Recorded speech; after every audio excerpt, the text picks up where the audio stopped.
늘 좋으신 우리 주님의 은총과 평화가 우리 가운데 풍성하게 임하기를 간절하게 빕니다. 여러분, 우리는 서울에 살고 있기 때문에, 우린 도시에 살고 있기 때문에 태풍이나 이제 그런 자연재해들의 피해를 많이 입고 있지 않은데요. 어제까지 태풍 미탁으로 인해 12명의 사람이 세상을 떠났다고 합니다. 뿐만 아니라 3명이 실종되어서 그 생사를 알 수가 없고 11명이 큰 부상을 입었다고 합니다. 여러분, 우리는 유명한 말처럼, 누군가의 말처럼 오늘이 어떤 이에게는 온 마음을 다해서 바라고 있던 하루라는 것을 우리는 잊어서는 안 됩니다. 그리고 우리는 주님의 은총과 평화가 진실로 필요한 이들이 우리 주변에 늘 있다는 것을 또한 잊어서는 안 됩니다. 그리스도인은 주님께서 우리에게 주신 생명, 그리고 여러분들이 살아가고 있는 삶 하나하나를 결코 가볍게 생각하지 않습니다. 그래서 우리는 생명을 소중하게 가꾸는 일들에 우리의 온 마음을 다해야 하고, 동시에 타인의 삶이 무너지는 일들에 우리 또한 관심을 기울여야 합니다. 여러분, 오늘은 저 얘기를 하면서 설교를 시작하려고 합니다. 제가 24살 때 모교회에서, 제가 24년 동안 다니던 모교회에서 높은 뜻 정교회로 이제 처음 옮겼는데요. 제가 24년 동안 다녔던 모교회는 저에게 참으로 각별한 교회입니다. 지금도 저희 형이랑 형수님, 그리고 하율이는, 제 조카 하율이는 그 교회에 다니고 있고요. 여전히 그 교회 소식에 저도 관심을 많이 기울이고 있습니다. 어렸을 때부터 이제 제 별명이 이제 해보였어요. 그러니까 많이 먹으면 멋보잖아요. 근데 하도 잘 웃는다고 권사님들이 이제 요즘 같은 별명 짓는 감성은 아니죠. 그래서 잘 웃는다고 해보라고 저를 불러주시면서 참으로 저를 이뻐해 주셨고, 저도 참 많은 사랑을 받았습니다. 그리고 제가 진지하게, 모태신앙이긴 하지만 진지하게 하나님이 있는가? 신이 있는가? 그게 나와 무슨 상관이 있는가? 이런 문제에 대해서 진지하게 고민하게 된 것도 모교회에서부터 시작되었습니다. 여러분, 그런데 교회 문제는 대부분 이제 목회자로부터 시작된다고 사람들이 많이 말하죠. 새로 부임하신 담임 목사님이 있었는데, 그분은 성전 건축에 대한, 교회 건물을 건축하는 것에 대한 야망이 있던 사람이었습니다. 그래서 교인들이 많아지고 있으니 성전 건축을 꼭 해야 한다고, 그리고 헌금을 내라고 설교를 하기 시작했습니다. 여러분에게 한번 물어볼게요. 여러분, 교인들이 많아지고 있으면 무조건 성전 건축을 해야 될까요? 다른 방법은 없을까요? 한번 고민해보세요. 제가 보는 관점에서는 먼저 예배가 3부 정도까지밖에 없으니 예배 시간을 조금 분산해서 인원을 분산하는 게 더 우선이라고 생각합니다. 근데 그 교회 목사님께서는 매달 마지막 주마다 친구 목사님을 불러서 부흥회 같은 걸 했는데, 이제 그런 것들을 좀 자랑하고 싶으셨는지 교회 건축을 하기로 정하셨습니다. 그래서 막 한 명한테 개인 1구자씩 만들어서 교회 헌금하라고 이렇게 강요하기도 하고, 이제 그런 헌금들을 많이 강요했던 그런 교회였습니다. 그래서 무리하게 건축을 했고, 원래 예배당 규모가 이제 400명 정도 규모인데 100명 정도 늘어나 500명 정도의 규모로 건축을 했어요. 그러니까 사실 교회 건축이 꼭 필요했던 것이 결코 아니었다는 것이죠. 그래서 제가 사랑하는 우리 모교회는 아직도 은행에 대출 이자를 받고자 헌금들을 모아서 주변에 나누고 그렇게 써야 될 텐데, 대출 이자를 받고자 아직도 허덕이고 있습니다. 여러분들은 사실 이런 부분에 대해서 우리 교회가 명확한 문제의식이 있기 때문에 이런 문제가 여러분들의 문제가 아니라고 생각하고 있는지도 모르겠습니다. 교회도 교회뿐만 아니라 제가 너무나도 사랑하는 우리 선생님들과 저와 간사님 또한 이런 문제에 대해서 입장을 같이 합니다. 그렇기 때문에 여러분들은 아마 잘 모르실 수도 있는데, 우리 주변의 교회는 실제로 예배 참석이나 헌금이 곧 신앙이라고 얘기하면서 강요하는 교회들이 많이 있습니다. 새벽 예배 많이 안 나오니까 교통사고가 났다느니, 헌금을 많이 안 하니까 재정적으로 어려워졌다느니, 이제 삶의 어려움들을 가지고 협박하면서 예배 열심히 나오라고, 그 다음에 헌금 열심히 하라고 그렇게 말하는 교회들도 많이 있습니다. 그래서 저는 이제 명확하게 사역자가 그 당시에는 되겠다고 마음을 먹었기 때문에 헌금에 대한 설교는 최대한 하지 않아야지 라고 마음을 먹었습니다. 그래서 작년에는, 그래서 제가 정한 기준이 1년에 1회거든요. 그래서 작년에는 한 번 했습니다. 그런데 올해는 이번에 이미 헌금에 대해서 한번 설교를 했고, 오늘로 2번째 하게 되기 때문에 이미 그 결심을 지킬 수는 없게 됐습니다. 근데 어쨌든 헌금에 대해서 많이 말하지 않아야겠다, 그것 자체가 여러분들에게 뭔가 헌금을 강요하는 것처럼 들릴까봐 좀 저 스스로 그런 결정을 했습니다. 하지만 여러분, 이런 측면도 있어요. 제가 그 당시에는 발견하지 못했는데, 여러분들이 매주 주일마다 헌금하는 시간이 예배 안에서 5분 정도 있다는 것, 그러니까 우리의 신앙생활에 있어서 헌금도 충분히 의미가 있다는 측면에서 우리는 이것에 대해서 어떤 의미가 있는지, 이것이 성경적인 것인지, 어떤 하나님의 뜻이 있는지 살펴볼 필요성도 분명하게 있습니다. 물론 이분들에 대한 지나친 강조는 결코 올바른 신앙이라고 보진 않지만 아무 얘기도 하지 않는 것도 그렇게 옳은 것처럼 보이지는 않습니다. 하지만 저는 그럼에도 불구하고 어쨌든 오늘 돈에 대해서 좀 설교를 하려고 합니다. 헌금이랑은 조금 다르네요. 어쨌든 돈에 대해서 설교를 하려고 합니다. 왜냐하면 오늘의 본문은 여기저기 뜯어보아도 명확하게 돈에 대해서 얘기하고 있기 때문입니다. 그리고 여러분 제가 이제 아는 어떤 분이 이런 말씀을 하셨는데 자기가 이제 성경에 있어서 성경에 돈에 대해서 말하는 구절들을 다 잘라봤대요. 성경에 돈에 대해서 말하는 구절들을 하나하나 찾아본 다음에 다 이제 오려워서 돈에 대해서 말하지 않는 구절만 남겨놨다고 하는데 성경이 너덜너덜해졌다고 합니다. 실제로 성경은 우리에게 돈의 문제에 대해서 많이 언급하고 있습니다. 그것이 너무나도 중요한 신앙의 문제이기 때문에 우리에게 얘기하고 있습니다. 오늘의 본문 앞에는 제자들의 질문과 예수님의 답변이 나옵니다. 여러분 예수님의 제자들은 어떤 질문과 어떤 고민이 있었냐면 사람들 앞에서 자기 신앙을 고백하는 게 조금 부끄럽고 두려웠던 거예요. 우리는 사실 좀 부끄러움의 문제 아닙니까? 우리 지금 나 예수님이 더 한다고 해서 갑자기 뭔가 누가 옆에서 칼로 찌른다든지 뺨을 때린다든지 하진 않지 않습니까? 박해를 받고 있는 것은 아니죠. 다만 쟤는 조금 비상식적인 사람이구나 이런 식의 평가를 들을 수는 있을지 모르겠지만 우리가 예수님을 믿는다는 사실 때문에 뭔가 맞는다던가 박해를 당하고 있지는 않지 않습니까? 하지만 그 당시 사람들은 예수를 믿는다는 것 자체가 심각한 자기의 신변의 위협을 도모하는 일이었습니다. 그리고 예수를 따른다는 것 자체가 지금 우리에게는 그렇지 않지만 그 당시 사람에게는 이단들이었어요. 이단들. 저 사람들은 유대교 신앙에 있어서 저 사람들은 그렇게 옳은 신앙을 가지고 있는 사람들이 아니야. 한 명의 예언자에 불과한데 그 사람을 믿는다고? 그러니까 이단 같은 사람들이었어요. 지금 우리랑 분위기가 사뭇 다르죠.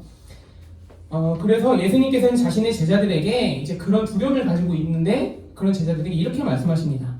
너의 육신을 좌지우지하는 사람이 아니라 너의 영혼을 지옥불에 던져버릴 권세를 가진 사람을 두려워해라.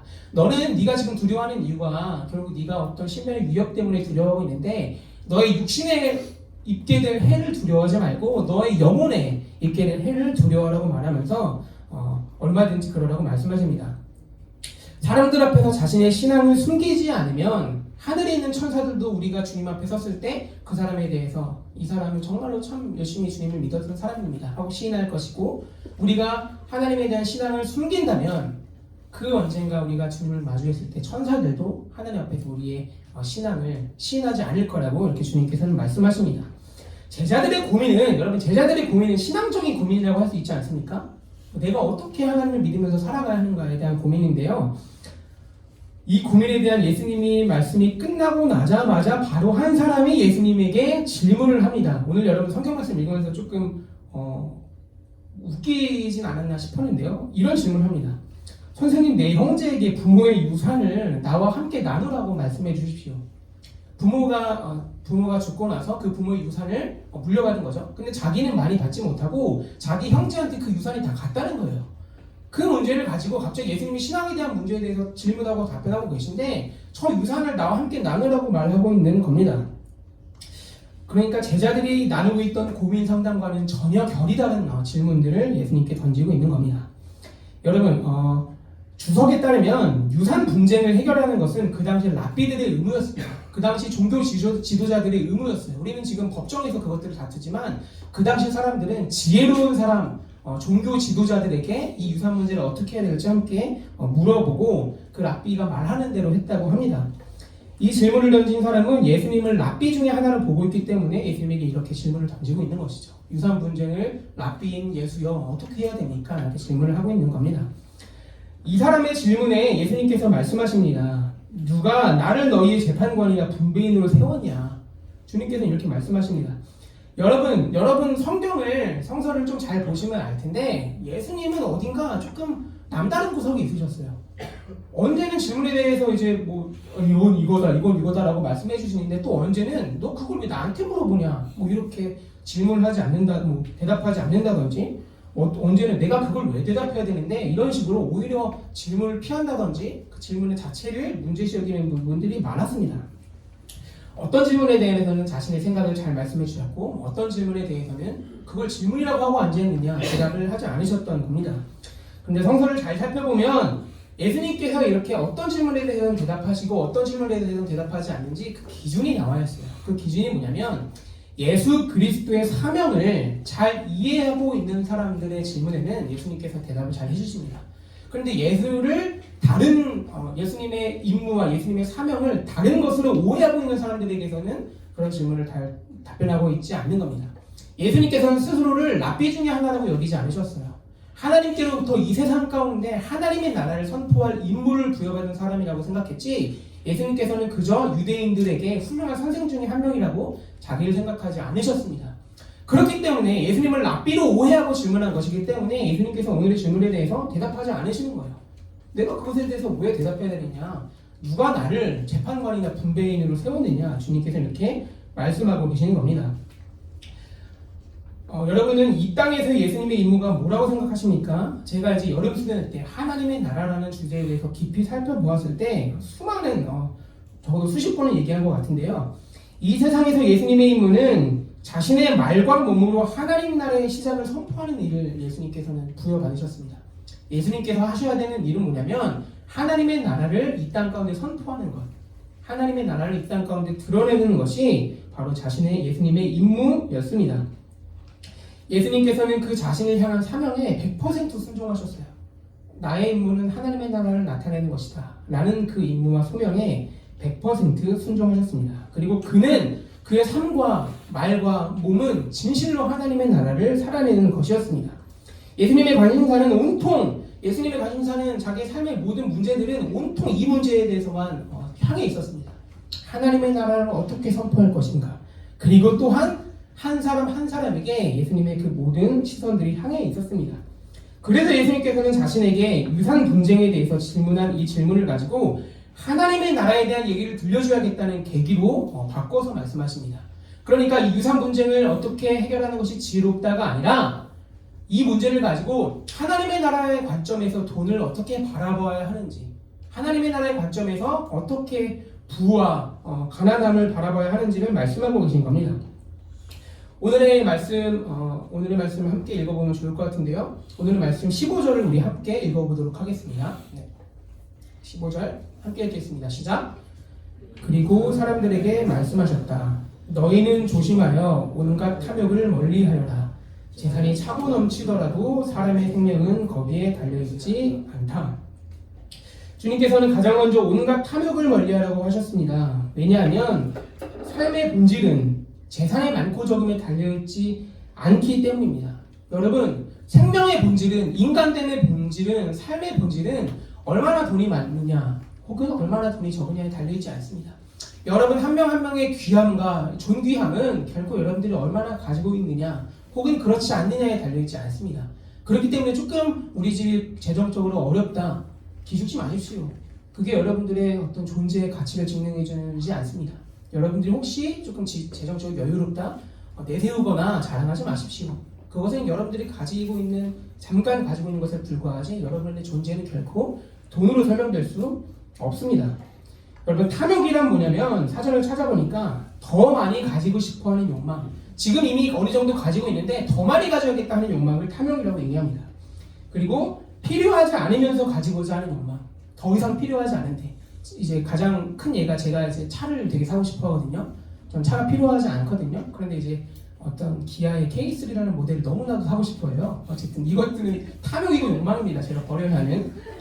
그리고 이게 가장 중요한데요. 다른 사람들의 상황을 고려하지 않고 획득하고자 하는 욕망을 말합니다.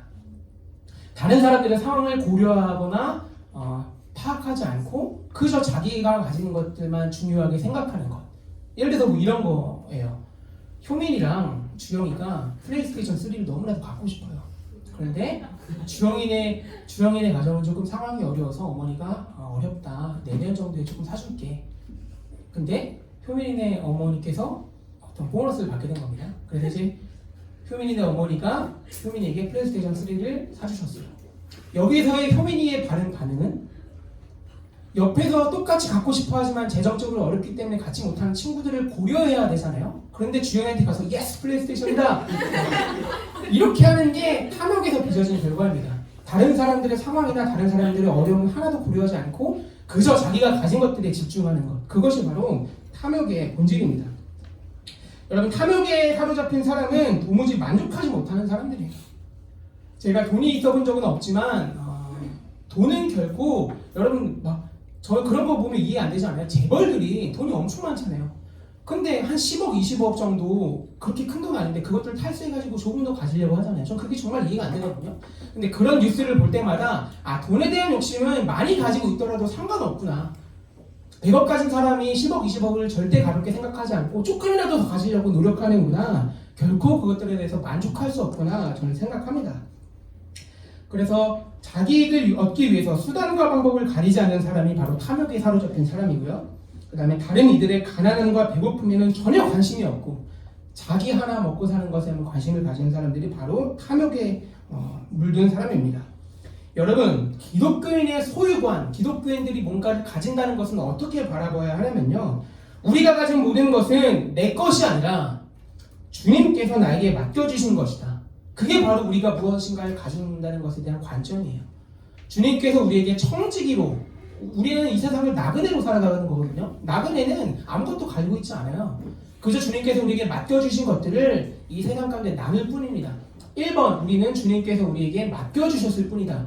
2번, 그것은 나의 것이 아니라 공공의 이익을 위해서, 우리 모두의 이익을 위해서 사용되어야 되는 것이 바로 우리의 소유입니다. 저의 시간, 저의 돈들은 우리 고등부 공동체의 이익과 유익을 위해서 사용되어야 합니다. 물론 저 개인들의 시간들도 필요하겠지만 그것이 기독교인이 무엇인가를 가진다는 것에 대한 관점입니다. 그래서 자기 소유의 목숨을 거는 사람은 오늘 말씀 따라서 주님의 분노를 자기 안에서 차곡차곡 쌓아가고 있는 사람이에요. 주님을 믿는다는 것은 결코 그런 게 아닌데 끊임없이 자기 만족을 위해서 욕심을 부린다는 것은 주님의 분노를 그 사람 안에 차곡차곡 쌓아가고 있는 것입니다. 주님께서는 이런 섬뜩한 분노를 우리에게 말씀하셨습니다. 오늘의 병행 본문인 고린도후서를 살펴보면 여러분 어려운 상황에 처한 교회의 일기가 나옵니다. 교회가 언제나 항상 좋지 않지 않겠습니까? 어려운 상황에 처한 예루살렘 성도들의 이야기가 나옵니다. 그 상황을 들은 그 당시 유럽 교회들은 한 푼 두 푼 마음을 모아 예루살렘 교인들을 돕기로 작정했습니다. 돈이 여유롭지 않지만 우리가 그 상황을 들었으니 그들을 도와야겠다 이렇게 마음을 먹습니다. 특히 마케도니아 교회는 사람들의 박해를 받고 있던 교회였어요. 예수 그리스도를 믿는다는 것 자체로 사람들의 멸시를 받고 사람들의 핍박을 받던 교회가 마케도니아 교회였습니다. 하지만 그들은 자신들이 박해를 받고 있는 상황에서도 예루살렘 교회를 정성을 다해서 도왔습니다. 마음을 다해서 도왔습니다. 이들은 결코 아까워하면서 헌금하지 않았습니다. 마지못해서 해야 되니까 그렇게 해야 된다고 강제하니까 강요하니까 하지 않았습니다. 오히려 이들은 성도들을 돕는 그 귀한 일에 동참한다는 기쁨을 맛보면서 드린다고, 나의 마음이 기쁨으로 드린다고 그들은 고백하고 있습니다. 여러분, 우리가 남들에게 베푸는 그 봉사, 꼭 돈만이 있진 않겠죠? 우리가 남들에게 베푸는 그 봉사와 헌금, 구제, 시간, 이 모든 것들은 단순히 다른 사람들의 궁핍함과 배고픔을 채우는 의미만 있지 않습니다. 오히려 그것은 하나님께 거룩한 영광이 됩니다. 우리가 다른 사람들의 어려움을 보고 무시하지 않고 나의 필요를, 나의 소유를 조금 더 덜면서 그들에게 양보하고 나눠줄 때 단순히 그 사람들이 어려움만 해결되는 것이 아니라 그 일 자체가 하나님께 영광이 됩니다. 하나님께서 너무나도 기뻐 받으시는 아름다운 예배가 됩니다. 오늘의 말씀이 이것들을 증언하고 있습니다. 그러니까 돈이라는 일상적인 차원이 오히려 하나님의 영광이라는, 하늘의 영광이라는 신앙의 고귀한 차원으로 발돋움하는 거예요. 우린 단순히 돈을 줬을 뿐인데 단순히 돈을 주는 재화의 거래, 재화 이동만을 의미하는 것이 아니라 이것이 하나님께 바쳐지는 아름다운 예배가 되고 하나님께 드려지는 아름다운 영광이 된다는 것을 오늘의 본문은 얘기하고 있습니다. 불행히도 주님께서 오늘의 본문 뒤쪽에서 말하고 있는 부자, 이 부자는 이 비밀을 알지 못했어요. 부자는 이 비밀을 알지 못했습니다. 이 사람은 풍성한 수확을 그 당시에 거뒀는데도 불구하고 나누지 않고 더 많이 갖기 위해서 이제 창고를 확장해야겠다. 돈이 잘 벌리니까 창고를 확장해야겠다. 이렇게 정합니다. 주님께서 그에게 하시는 말씀을 우리 함께 읽어보도록 하겠습니다. 함께 읽겠습니다. 시작. 어리석은 사람아, 오늘 밤에 내 영혼을 내게서 도로 찾을 것이다. 그러면 내가 장만한 것들이 누구의 것이 되겠느냐? 자기를 위해서는 재물을 쌓아두면서도 하나님께 대하여는 부유하지 못한 사람은 이와 같다. 제가 여러분들에게 그런 말씀 많이 드렸죠. 죽음을 생각할 때 우리는 삶에 있어서 가장 중요한 것을 바라보게 된다. 돈의 문제를 한번 생각해 봅시다. 여러분들이 죽고 나서 죽은 지 1분 후에 그 돈을 가지고 여러분들이 저승으로 천국이나 지옥으로 갈 수 있겠습니까? 여러분들이 삶 가운데 가지고 있다는 것은 죽음 앞에서 아무런 의미도 갖지 못합니다. 썩어 없어져 버릴 것들에 불과합니다. 우리는 오늘도 죽음을 상기하면서 가장 중요한 것이 무엇인지 살펴보아야 합니다. 우리는 썩어 없어질 것이 아니라 영원한 것에 우리의 삶을 드려야 합니다. 무엇이 영원한 것인가? 무엇이 아름다운 것인가? 무엇이 하나님께 드려지는 것인가? 그 일에 우리의 삶을 드려야 합니다. 여러분, 우리의 이야기를 한번 해볼까요? 저는 이 부자의 모습을 우리 도처에서 보곤 합니다. 제가 말씀드렸듯이 제가 최근에 많이 절망했던 시간들이 있었는데요. 교회 건물을 이웃에게 나누겠다고 분명하게 약속했고 말했으면서도 검찰개혁을 부르짖는 이들에게 화장실을 쓰지 말라고 교회의 문을 굳게 닫아버린 사랑의 교회에서 저는 이 부자의 모습을 봅니다. 사랑의 교회가 수천억짜리 수천억짜리 예배당을 짓기 때문에 부끄러웠는지 이 교회 예배당을 이웃들에게 나누겠습니다 하고 약속했어요. 그런데 검찰개혁을 부르짖는 이들이 화장실도 가지 못하게 교회 문을 굳게 닫아버렸습니다. 그저 제 교회 하나 잘 되면 된다는 그릇된 신앙으로 법을 어기고 십자가를 버리며 목회 세습을 행한 명성교회도 저는 이 부자의 모습을 꼭 닮아 있는 교회라고 생각합니다. 이런 교회들은 오늘의 본문이 비유하는 부자의 모습과 정확하게 일치합니다. 그런데요, 여러분, 제가 어느 글에서 읽은 시골 목사님의 목소리를 한번 여러분들에게 들려드리고 싶습니다. PPT에 나왔거든요. 제가 읽어드릴 테니까 눈으로 한번 따라 읽어보세요. 교회는 그리스도를 머리로 하는 한 몸이라는데 그게 왠지 허구 같아요. 발가락은 영양을 공급받지 못해 죽어가는데 몸통은 영양과잉으로 병이 들었으니 말이에요. 한 군데만 아파도 몸 전체가 다 괴로운 법인데 도무지 도시교회는 아프지 않나 봅니다. 시골 목사의 이 한이 맺힌 음성을 여러분들 한번 들어보세요. 지금 한국 교회는 너무나도 비대해져 버렸습니다. 한 해 교회 예산이 몇 천억씩 되고 몇 십억씩 되고 그런 교회가 부지기있어요. 그런 교회 바로 옆에 죽어가는 사람들이 있고 가난 가운데 신음하는 이웃들이 있음에도 불구하고 그저 제 한 몸 불리는 것에 온 관심이 쏟아져 있는 교회를, 그런 교회를 예수님께서 가장 멸시하시고 스스로 화를 쌓고 있다고 말씀하는 교회가 바로 그런 교회입니다. 그래서 우리는 이 비유가 우리 삶 가운데 어떤 것을 의미하는지 조금 더 살펴볼 필요가 있습니다. 이 목사님께서 말씀하셨듯이 주님께서는 교회를 몸으로 비유하십니다. 여러분, 이 비유를 절대 잊지 마십시오. 여러분들이 다른 사람들과 관계하고 우리 교회가, 우리 공동체가 다른 공동체와 어떻게 관계해야 되는지를 너무나도 잘 나타내는 비유입니다. 예수 그리스도를 머리로 삼고 각 사람들이, 각 교회들이 팔과 다리가 되어 한 몸을 이루는 것이 바로 교회입니다. 한 몸을 이루는 것.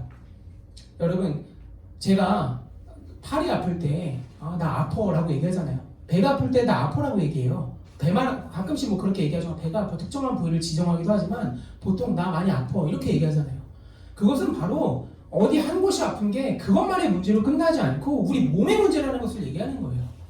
교회도 똑같고 친구들과의 관계도 똑같고 우리 옆에 있는 친구들과 여러분 우리 교회 고등부에게도 똑같이 적용되는 말입니다. 한 사람이 아프면 그 사람의 아픔은 우리의 아픔이 됩니다. 누군가의 아픔은 그 사람만의 아픔으로 절대 끝나지 않고 나의 아픔이 되어야 합니다. 이것이 교회입니다. 이것이 예수님께서 교회를 몸으로 비유하신 이유입니다. 그렇기 때문에 주님을 믿는 사람들은 다른 이들의 아픔을 우리의 아픔으로 여기기 마련입니다. 나 하나 잘 되려고 몸 전체를 상하게 하지 않습니다. 마케도니아 교회를 도왔던, 예루살렘 교회를 도왔던 유럽 교회들의 헌금, 마케도니아 교회 헌금은 교회는 예수 그리스도를 머리로 삼고 각 지체는 하나의 몸이다라는 신앙을 고백하는 행위였습니다. 여러분들이 토요일에 말씀을 읽으셨다면 고린도서의 말씀을 읽으셨을 텐데요. 그 교회에서 나타난 아름다운 봉사, 구제의 행위는 바로 교회를 고백하는 아름다운 신앙의 고백이었던 거예요. 예수 그리스도를 머리로 삼고 나는 각 지체에 불과하다. 그러니 다른 지체의 아픔은 그 지체의 아픔으로만 끝나지 않고 나의 아픔이다라고 고백하는 신앙의 행위인 겁니다. 이 헌금을 통해서 세상 가운데 하나님 나라의 진리가 전해집니다. 사람들은 자기와 다른 사람들 사이에 견고한 벽을 세고 만나고자 하지도 않지만, 제가 아까 아침에 이제 다른 전도사님들이 항상 아침을 드시거든요. 저는 괜히 뭐 탈할까봐 아침을 먹지 않아요. 전도사님들끼리 말씀하시면서 이런 얘기를 하시더라고요. 요즘에는 여러분들은 그런 문화가 익숙할 것 같은데 요즘에는 이사를 가더라도 떡을 돌리지 않는데요. 제가 어떤 전도사님이 새로 결혼을 하고 이제 집을 구해서 떡을 돌렸다고 하는데 떡을 이제 각 집에다 돌리니까 하나같이 이걸 도대체 왜 돌리지? 라고 이제 물어봤대요. 그 전에는 이웃들끼리의 정이라는 게 있잖아요. 저희 이사 왔는데 함께 잘 지내봐요. 함께 이웃으로서 다정하게 지내봐요. 저 옛날에 살던 복도식 아파트는 그랬거든요. 제 옆에 친구들이 어떤 어려움이 있는지 알았어요. 제 옆집에 있는 할머니가 어디가 아프신지 저는 분명하게 알고 있었어요. 서로 간의 거리가 조금 더 가까웠고 서로의 아픔이 그 안에서 공유되고 있었던 거예요.